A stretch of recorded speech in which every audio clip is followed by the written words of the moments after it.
欧洲快疯了。川普提议抛却 G7，成立5国集团。最好玩的是 C5 欧洲国家，所以在 G2 之外有 C5，中2对美日，所以中国玩自己的 C 加 N， 美国玩自己的 A 加 N， 印度在中间自成一格，进而把欧洲拿来分了。这个就是川普想象的世界。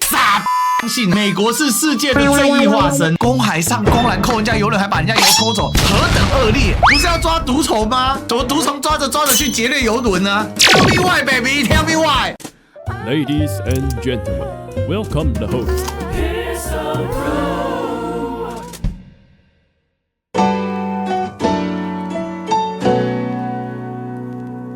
美国公开了 NSS 国家安全策略，据说有隐藏版。根据美国的政治新闻网 Politico， 川普政府的隐藏版报告未公开加长版本，宣称美国决定要绕开 G7 他不要管 G7 了。大家知道，其实美国对全世界它有很多的组织，过去作为权力核心的中枢就是 G7。美国总统川普、英国首相斯塔默、德国总理默尔茨、法国总统马克龙、意大利总理梅洛尼、当时的日本首相石破茂、加拿大的总理卡尼，最后是欧盟的冯德安，这整个就是随着7大工业国，所以整个体系你会发现，这就是美西方体系。在美西方体系里面，美国跟欧洲主要国家，加上欧洲集体利益的代表欧盟，再加上过去被认为唯一在亚洲的列强日本，组合成的这个 G7。那这个 G7 一度叫 G8， 但因为克里米亚事件，所以俄罗斯被踢出去了，所以就从8个变7个，就变 G7 了。G7 Group of Seven 翻译叫7大工业国组织，当初翻译的人就是居心不良。7国组织就7国组织，翻叫7大工业国组织，想恶心谁？这7个国家有几个国家工业还很好的，德国、日本还行，英国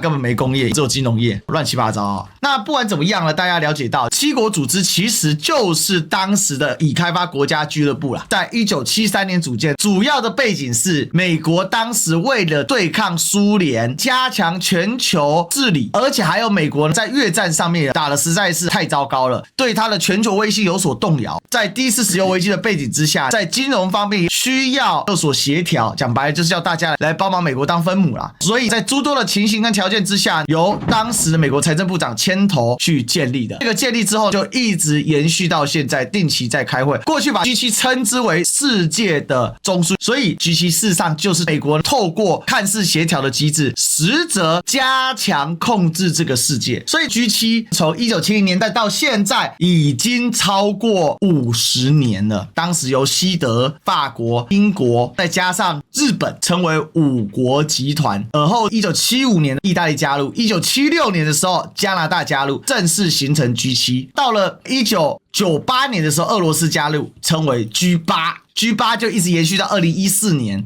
在1998年到2014年那段期间， G8 就相当于是世界的全部因为那个会中国还没崛起，所以全世界上听到 G8 就闻风丧胆，因为他们才是真正的决策核心。虽然中国在联合国里面拥有否决权，但是中国在当时还在微缩着发展当中，筑高墙、广积粮、缓称王。所以是可笑的啦，台湾7大工业组织没有秘书处，没有国际条约，它就是一个政治经济论坛。可是在这个政治经济论坛却可以协商很多的东西，主席国每年由成员国轮流担任，定期会晤磋商协调国际重大社会议题，就一张桌子就把大家给办了。这个就是典型的 G7 的样态。而我跟大家讲2024年是 G7 最后的高潮，因为拜登是信仰国际主义，再往下来到川普全球退潮，而且事实上这一桌里面扣除美国还是个咖啊，德国、日本、法国算半个咖啊，英国可能是 0.4 个咖。那请问意大利是什么？加拿大是什么？不要闹了，加拿大这个国家除了在 G7 里面当美国的应声虫之外，它对世界有什么影响？加上这个组织的存在本身就不符合当代世界的潮流，所以在国际现实主义者川普的面前，这种组织的存在效度就很低。天天来开会，站在这里干嘛？所以川普每次来开这种会，脸都不怎么样，就一个字臭，浪费我的时间。其他人每个笑得合不拢嘴，大家要来大拜拜了。但川普觉得好无聊，连开会就懒得开。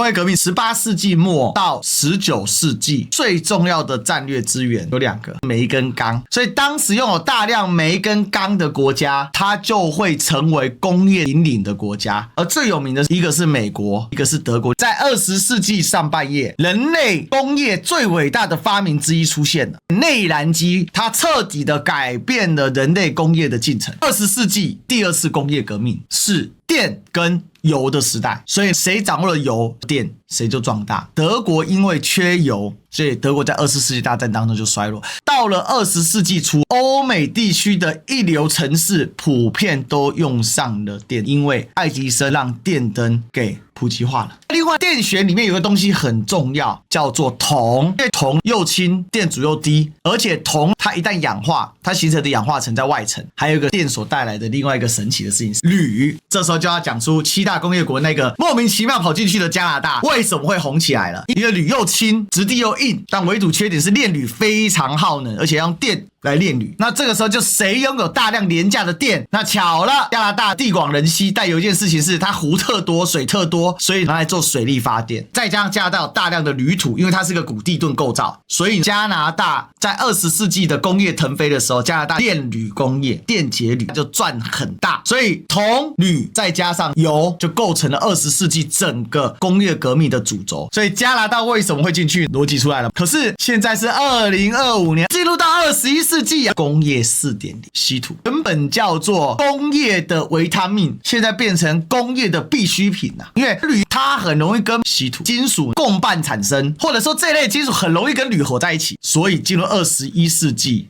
大量炼铝的国家，它就掌握了炼稀土的技术，加上国家技术有助于辅导，这个国家就叫中国。所以为什么 G7 进入21世纪之后越来越力不从心？因为21世纪工业材料的重点就是稀土，里面有这个你跟不上科技，你动出来的东西就是跟不上人家。另外一个 AI 的产生，所以加拿大为什么不重要了？因为现在有更多的材料可以取代铝，比如说碳纤维或者其他各种的技术。当然铝还是很重要，但是铝有一个特色，就是铝的回收率非常的高，以至于铝土的产国在经过1世纪的大规模大量的开采之后，铝的缺口其实没有上个世纪这么的高了，所以铝成为国际地缘政治的翘板就没有办法了。所以国际地缘政治的变化就是如此剧烈。川普就是清楚的意识到，随着工业的推进，重点材料的不同，国家的命运不一样了。而美国在工业 1.0 的时代，它有大量的煤矿、铁矿；工业 2.0 的时代，美国有大量的石油，美国发明了各种电器用品，而电的革命主要就在美国啊，所以 1.0 时代火车最重要，进入 2.0 时代汽车很重要， 3.0 时代主要是资讯革命，也就是20世纪末21世纪初的电脑的出现。那在这个时候，稀土虽然开始登上舞台，但还没有那么重要，主要是来自技术的革新。而这里面从冷战时期堆积大量技术的美国又再次发力，把电晶管变成半导体。21世纪的现在，世界再次改变，而谁做了长线的铺陈？就中国。而且中国好死不死有全世界4成，而且是最丰富的稀土矿。中国的稀土矿是各种品味都有，这才厉害。有稀土没有什么了不起，因为稀土虽然叫 rare earth 罕见的泥土，但是其实稀土一点都不稀，它是比例很稀，但是它在地壳当中到处都是。所以这就是世界格局的变化，而这个变化直接带动了全球地缘政治的一种隐形的推动的助力。这个助力也是为什么今年2025年工业 2.0 集大成之后，中国的后发先至会如此的 powerful。中国的力量一飞冲天都难以形容，而且是全面的一飞冲天，是全面的爆开。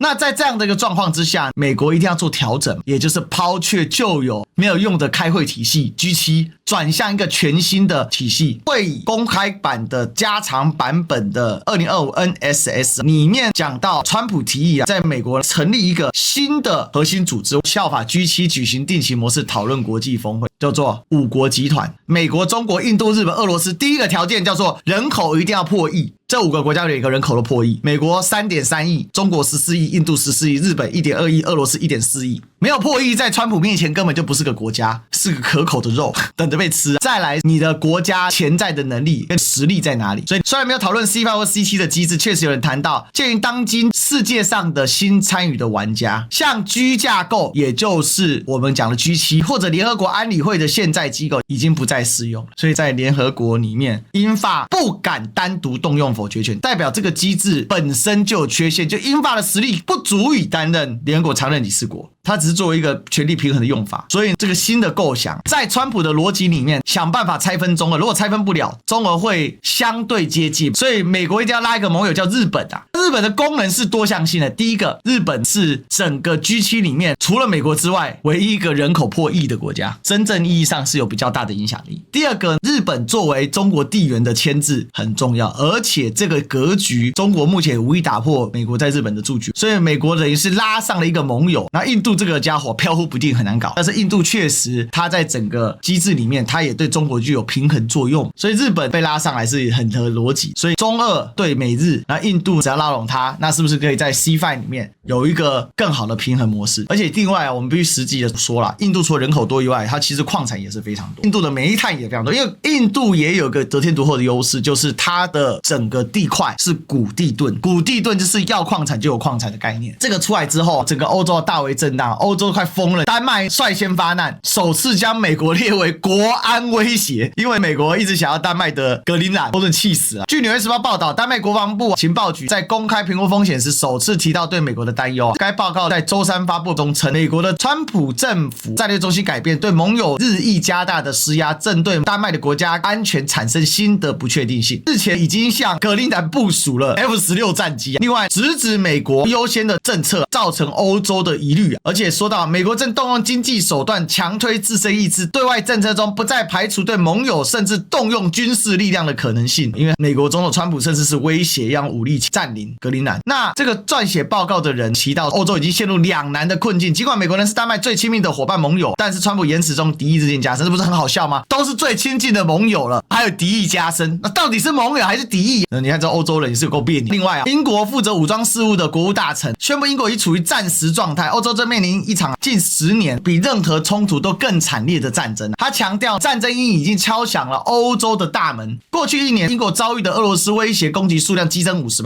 所以面对俄罗斯，结果美国不但不处理俄罗斯问题，竟然跟俄罗斯一起瓜分乌克兰28条，所以现在泽伦斯基各种悲剧。这事情最好玩的是 C5 里面欧洲国家，所以知道这份 C5 有多恐怖吗？虽然美国白宫的官员已经出来否认说绝对没有加长版，此地无银三百两是吧？所以川普其实就是把欧洲当成肉来吃，所以日本还算好的日本至少还有上桌的机会。所以美国全球退缩的过程当中，它等于是拉进了一些新兴的力量，尤其是中国，在 G2 之外再加个 C5 来巩固利益，那进而就可以把欧洲拿来分了。这一份的战略报告，你想如果要人口过亿，它其实可以做一件事情，把欧盟拉上来就好了。但是为什么不要拉欧盟？美国真看不起欧盟。最新的新闻，川普政府传计划拉拢4国奥地利、匈牙利、意大利、波兰脱离欧盟，白宫强力驳斥。所以川普逻辑，我从这一点我们就看出来了，在 G2 之外有 C5， 在 C5 之外他会再拉拢一些友好国家，形成最外的这一圈，而最外这一圈就是他的这些意识形态相近的好朋友，什么奥地利、匈牙利、意大利、波兰之类的。所以中国玩自己的 C+N， 美国玩自己的 A+N， 这个就是川普想象的世界。C5 讲白了，你没有办法肢解俄罗斯的，你也没办法肢解印度，这些国家都是强而有力的大国。日本的底蕴确实还是可以的，你就想日本还敢刚中国啊？全世界上谁敢刚中国啊？欧洲那群软蛋有人敢刚中国吗？日本虽然刚错地方，但至少他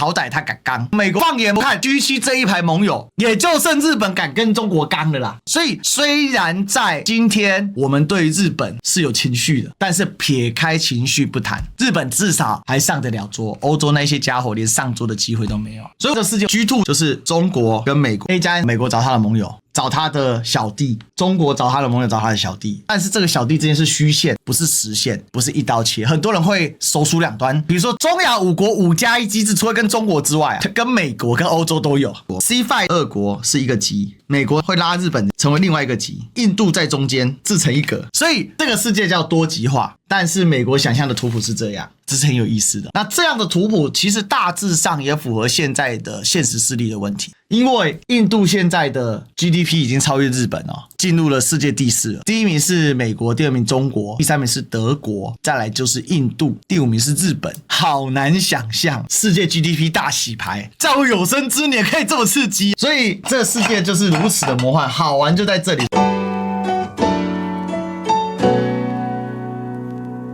就在这样的一个情况之下，川普又提出了一个警告，可能会爆发第3次世界大战。他说这不是我们希望看到的结果，大家不应该持续的对抗。但为什么世界会这么乱？因为整个秩序的替换期已经来到了。1991年之前是冷战的对峙期，91年苏联解体之后，到了2018年是全球化时期，由美国来主导全球化，叫做最佳的文明已经出现了。美国就是世界上最棒的国家，神之国度，已经没有再超越美国的存在了。再往前走，结果突然中国窜了上来，打了贸易战，一打从18年打到2025年，川普最终开了一个大决，发起关税海啸，为这场最强的新冷战亲手画上句点。结果全球关税海啸一开，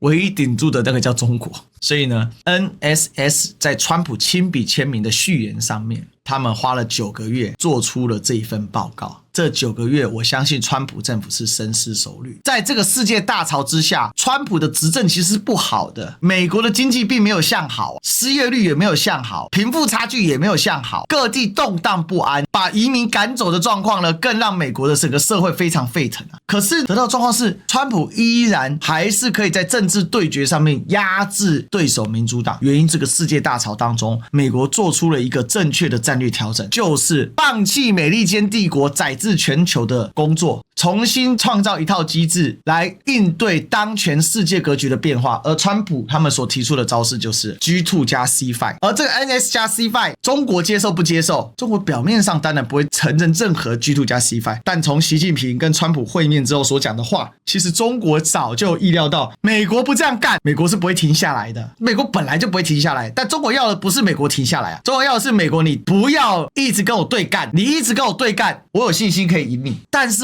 消耗很大，对我中国的发展也不有利。所以中美巨轮稳定向前，共同引领世界，这个话没有回应 G2， 但也回应了 G2， 所以美国就是拿到了习近平这个回应，吃下了定心丸。而 C5 对中国来讲并不是坏事，因为中国本来就要推 C 加 N， 在多极化的世界建构一个相对平稳的秩序，而在这之中，中国可以透过大量的合作创造最好的繁荣未来，这是中国要的，世界人民大团结，这就是中国人的心态。而在这里面，美国要的 G2 划分势力范围，搞门罗主义，要小弟作为牺牲品，吸收小弟的能量壮大自己，对中国来讲无所谓，你去找你的小弟，反正我该支援该协助。所以马杜罗、委内瑞拉理论上在美国的势力范围内，可是中国没有大挺，但是也没有放弃它，这就是中国的逻辑。所以我讲的美国全球退缩、弃 G7 建 C5 的核心5国，其实整个历史脉络就是这样来的。而当中的背景历史脉络是整个工业革命的发展导致了全球地缘的另外一条暗线来推动它的改变。那在这个情况之下，世界各地会非常的动荡。你就看到泰国跟柬埔寨再次开火，川普调停也没用，我才不甩你，你美国也没有能力来阻止我们停火，所以泰柬继续打，用力打，加强再打。美国也在忙着制裁委内瑞拉，扣留油轮之后，等一下问那油轮上的石油怎么办呢？我会把它给扣押抽走。太荒谬了吧！公海上公然扣人家油轮，还把人家油抽走，何等恶劣！不是要抓毒虫吗？怎么毒虫抓着去劫掠油轮呢 ？Tell me why, baby, tell me why。所以如果这个时候还有人要相信美国是世界的正义化身，我只会送他一句：傻。